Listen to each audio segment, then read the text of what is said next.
योगेन चित्तस्य पदेन वाचा मलं शरीरस्य च वैद्यकेन योपाकरोत्तम प्रवरं मुनीनां पतञ्जलिं प्राञ्जलिरानतोऽस्मि।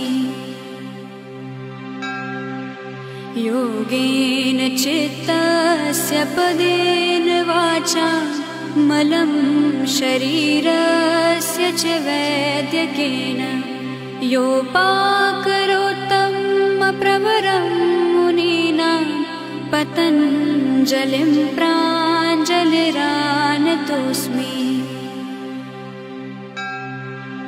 योगेन चित्तस्य पदेन वाचा मलं शरीरस्य च वैद्यकेन योपाकरोत्तम प्रवरं मुनीनां पतञ्जलिं प्राञ्जलिरानतोऽस्मि। योगेन चित्तस्य पदेन वाचा मलं शरीरस्य च वैद्यकेन योपाकरोत्तम प्रवरं